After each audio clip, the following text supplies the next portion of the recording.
So, good evening, guys.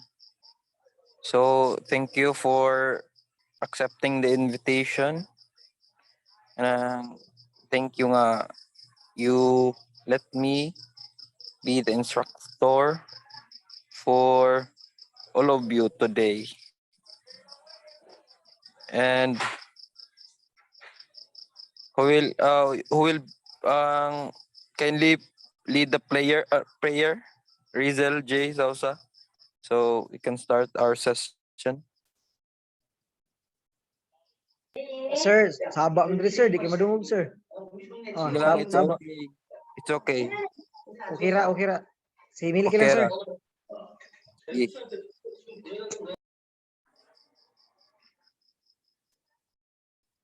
Timilki, can you lead the prayer? Father, the Son, the Holy Spirit. Amen. Our Father in heaven, hallowed be thy name. Thy kingdom come, thy will be done, on earth as it is in heaven.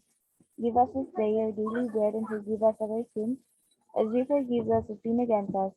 Do not bring us to a test, but deliver us from evil. Amen. In the name of the Father, the Son, the Holy Spirit. Amen. So, where's the others, day? Where is the others? Where are the others? Ano man sila ni join? Solange is currently having internet problems. Okay. Ginsa man gali wa ron kay di makadawat og kuan. 50 points. Kamondohara kay makadawat og 50 points. So regarding sa akong lesson 10 day, lesson 10 kay naade way pabuhat nga assignment tato di ay pero karon lang ako na storya. Pero unya lang na ipas. Magkuan ra ko nag due date mga kuan guro sunod-sunod semana. Tanawa lang sa inyong LMS nara dito. Nya so we'll start na sa atong session karon. And for today's topic is all about folklore and folktale. So nakoy pakita nga video ninyo guys para mura siya mahimo siya nang energizer baron. O pero apil gapon na siya. He talks about folktale about our lesson for today. So mag-share screens ako guys ha. Just wait.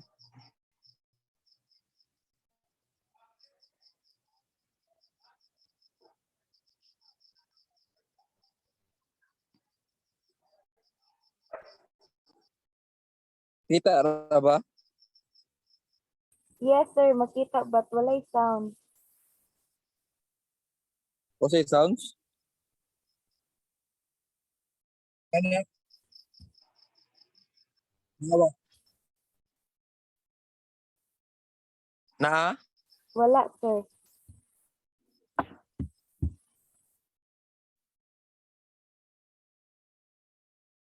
Wala jud? Wala jud? Yes, sir.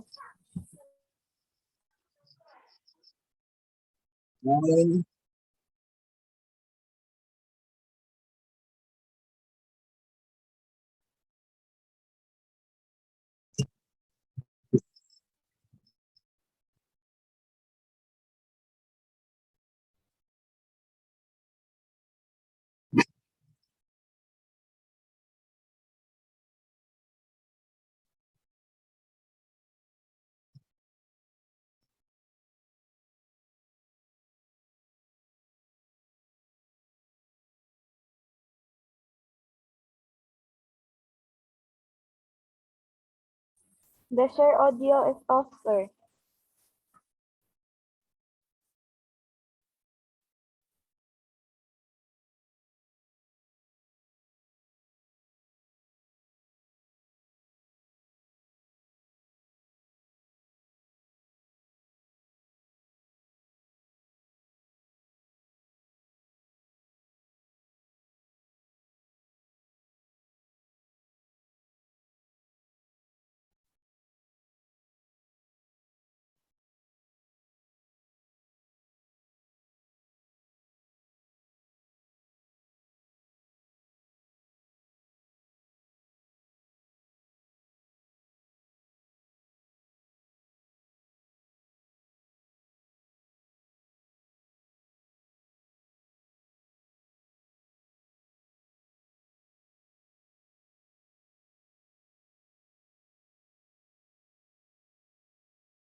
So the video is all about kuan guys. Sikat kito sila sa una. Boto siya sa kuan gapon Filipino folktale to siya. Ana. Gikuan na ni Leia Salonga. Moy kuan na to. Protagonist. So I will show my presentation, my PPT presentation of lesson 11, which is talk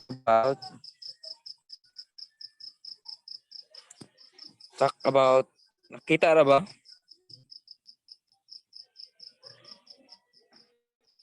Nakita ra? Yes, sir. Makita ra. Makita lang share screen. Yes, sir. So lesson 11, folklore and folktales. So folklore. So ang folklore guys it was invented by an English scholar name of William John Thomas in 1846. So he used the word to denote niyang mga tradition, customs and superstitions and of the uncultured people in a civilized country.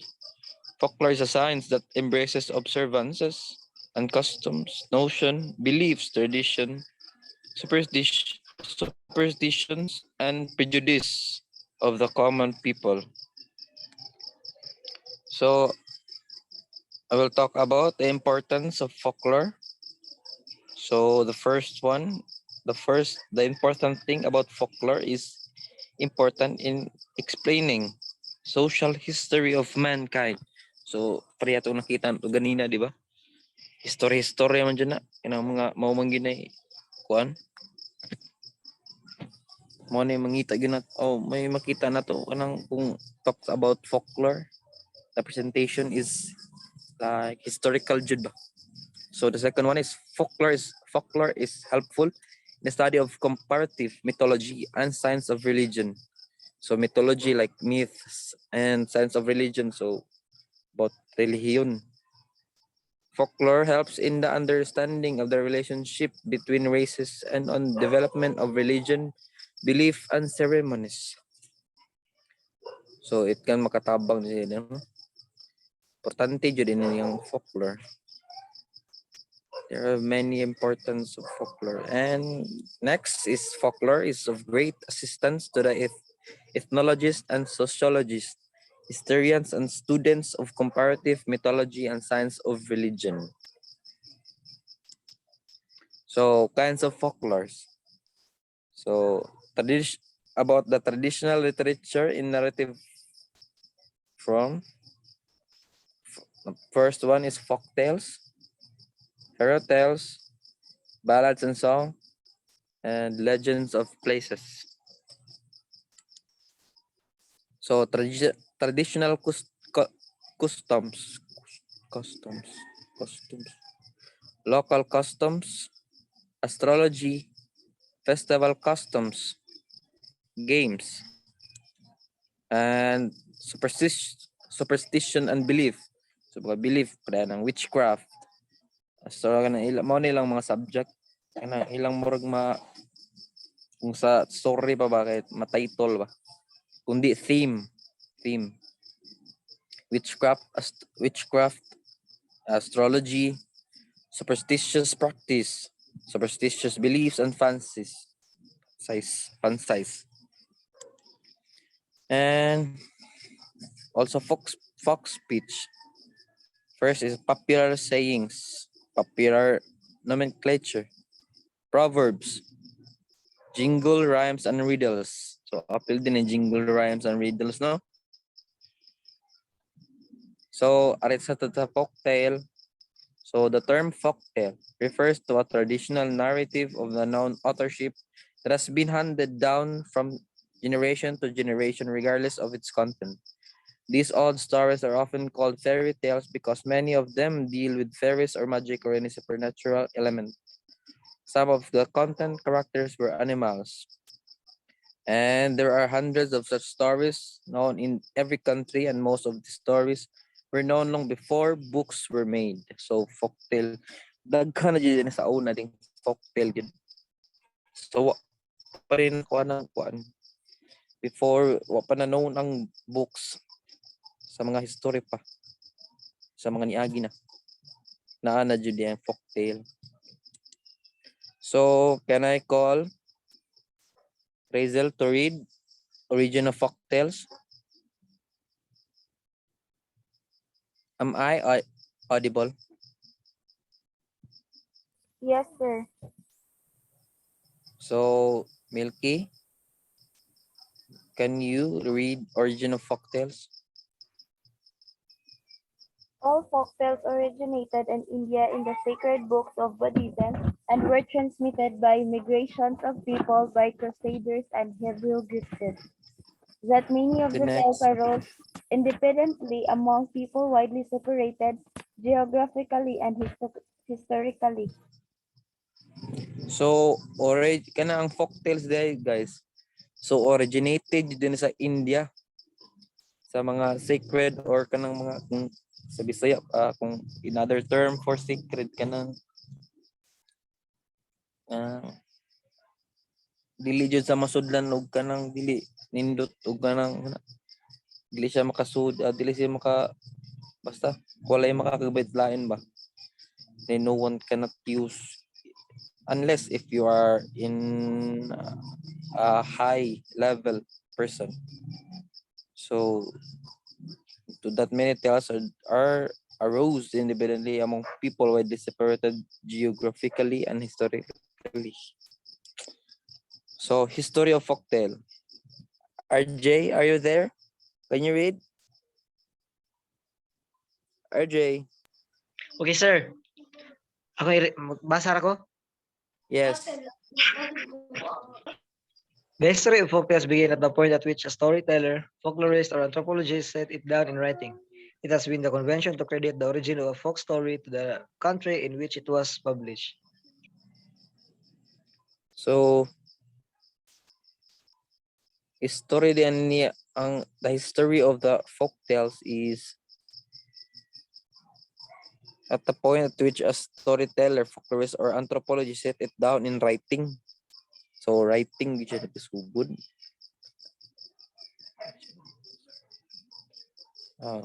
So history of folktale kay dili pa jud sa dili it cannot be determined kung kung asa jud siya kung asa where where was the first who uses a folktale. So the eight tales became very popular to English-speaking children. The stories were. So the story were number 1 is a Little Red Hiding Hood. Number 2, Sleeping Beauty. Number 3, Cinderella. Number 4, Bluebird. Number 5, Hop on My Thumb. Hop on My Thumb. 6, Puss in Boots. So kisa may nakita ni Puss in Boots, guys. Nabay nakakuha na ni kaning mga known kayo murag kani Sleeping Beauty, Cinderella, Little Red Hiding Hood. Yes, sir. Nakabasa man na, guys. Yes, sir. Then nindot no? Nindot kay siya kung ano no nga ang mabasa. Good old days. Number 7, Rickwe and the Tuft. Toads and Diamonds.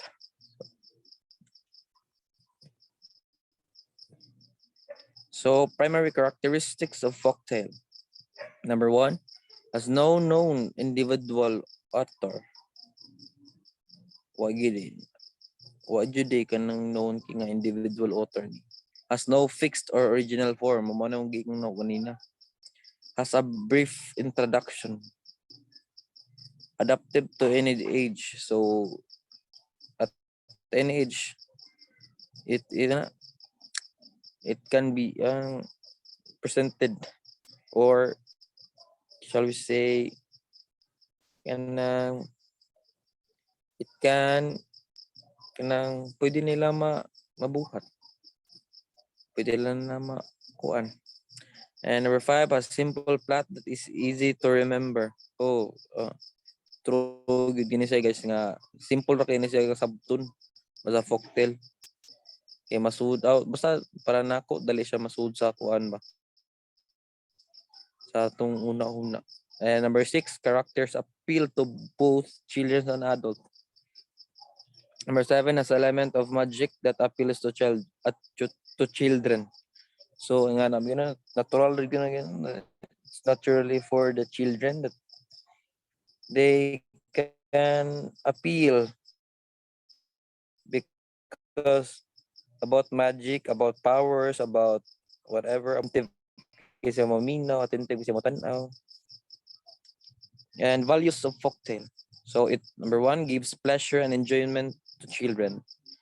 So number 2 steers the imagination. And number 3 gives insight into life. Kanindot sa folktale, no? You use for dramatization, no? It's used ganina pareha to ganina kung gipakita, no? Kung ang nagada kasi kuan Leia Salonga. And used for illustration, develops ear training. And 7 plays a role in the emotional development of children. Maujud. Develops confidence and courage in children against fear of the unknown. And types of folktale. So number 1, accumulative or repetitional tale, which is the simplest type of tale. It has a simple plot and rhythmical pattern. So accumulative guys kay simple ni sa tanan nga types of folktales. This one is the most simple thing that mahimo. So example, tong American by American. Gingerbread Boy. Johnny Cake by English. Pancake by Norse. The Bun by Russian. Mayong Russian. Second one is Talking Bee Stories. So from the word bees, so if we heard bees, so animals, diba? So kani guys, kay the animals not only talk with other animals but with human beings. So animal siya pero ang iyang style kay mura siya human being ba. Murag kung sa kuan pa figure of speech ba na? Personification o ba na? And often the animals are exaggerated characterization of human beings. So example, Puss in Boots, The Three Little Pigs, The Three Billy Goats Graph, and The Tale of Peter Rabbit. Number 3, girls are humorous. Stories are stories but about sillies and numbskulls that are meant for fun and nonsense. So nonsense. So example, Lazy Jack and Epaminondas. Number 4, myths is a story that explains primitive man's idea of the origin of the universe, the mysteries of natural phenomena, the life of gods, goddesses, and other pagan divinities, their contacts with each other, and their relation to man. Example, King Midas, Jason and the Golden Fleece, and Baucis with Philemon. So number 5, can you read? Rizal or Milky, who can volunteer to read? Epics and hero tales. An epic is a story that is sometimes written in verse, sometimes in prose, and others are in ballads. Example, El Cid of Spain, Odyssey of Greek Lamang of the Philippines. So legends. So legends. So kung mag-story tag about legends, di ba? Karaan, history. History about belief. Kanang history nga tinuod jud ba mong maingon sa legend. Lain naman tong myth. Okay, kuan man to. But aw kanang kaduha-duhaan. Mura sag naapay theory pero ang legend kay kuan. So example, The Legend of Manila, The Legend of the Pineapple, The Legend of Lanzones. And number 7, fables. A fable is a fable murag kabaw man gurmo ning fables, di ba? Yun ang magani sa tugpan. in grade 1. Grade 1 ba? Grade 2? Basta nakuha ni. The dominant object behaves like a human being and has one dominant trait. So, mura na katong the beast. To? Kung ganina. Nga, muak og kanang kuan ba? Muak ang animals pareha ng katong ito na. Di man din nakalimot na ko sa mga story. Basta, pareha, example in the fox on the grapes, the crow on the pitcher, monkey and the turtle. So, fairy tales. So, fairy tales like, if we talk about fairy tales, ba, mga fairy, something like, pareha tong tutinang may tooth fairy. And the stories are based on the element or magic, and supernatural. Something extraordinary happens in the story. So, just like the Cinderella, the Three Bears, Briar Rose, and religious tales. So, religious from the word religious. It beliefs are rarely found in children's collection. That religious folk tales are either comical or didactic. And romance tales. So, romance tales. So, in remote and impersonal, and the characters are stereotypes. So, if we say romance tales, pareha na gurong murag mao man guro ng novel guro o kanang pambasahon nilang Milky Bravo. Basa ba ka na Milky? Mga romance tales. Wattpad, sir. Lagi. Klaro man's now. An example. Ade Beauty and the Beast, The Goose Girl and the King, East of the Sun and the West of the Moon. So realistic stories are those stories that are improbable but possible. So improbable. Why kuan? Kung from the word improbability, wala murag. Pero posible siya. Naay ka ng kuan siguro ba? Gilain lag meaning sa about aning realistic stories. Example, Mr. Vinegar and Bluebird. So desirable uses of folktales. Number 1 is for entertainment. So folktales, di ba? Di ba if you say folktales, if it can entertain us. It can it can give us joy. It can give us learning. It can give etc. That daghan pa will give out folktales can give us. So number 2 for illustration. Folktales characteristics are subject for drawing, sketching, modeling, and painting. And for dramatization, even in the nursery schools, children can play like the Three Little Pigs, Three Little Babies. And number 4, for puppets. The characters in folktales are suitable for hand puppets. Sack puppets, stick puppets. So, kita ba mo ng mga puppets nga kuan? Kanang, have you seen that in, di ba murag wala man na sa ato Pero, na sa salida. Na, di ba nasa kilid-kilid nga naay ka ng kuan? Mga hughug piso. Hughug sinsiyo nga. Mag-puppet show. Mo din na ding folktale about din sa folktale. And for storytelling. So storytelling is one activity that is best suited for young children, and the folktales are excellent types of stories for telling. So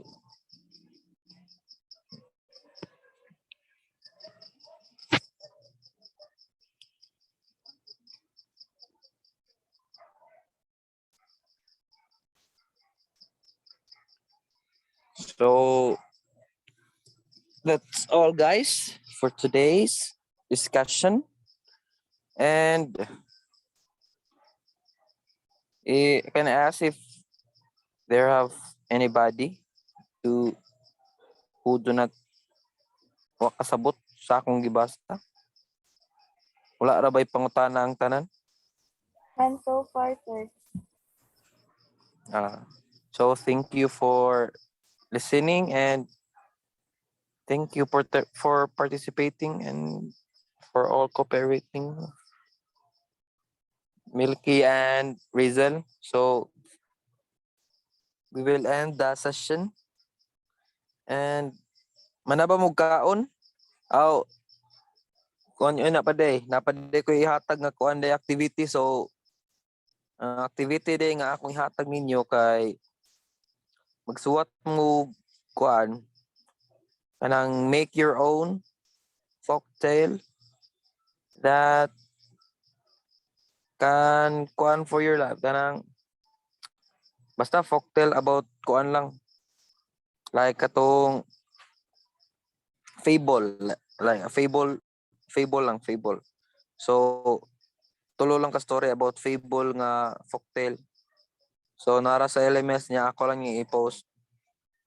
Sige, kay nangaon na ba mo?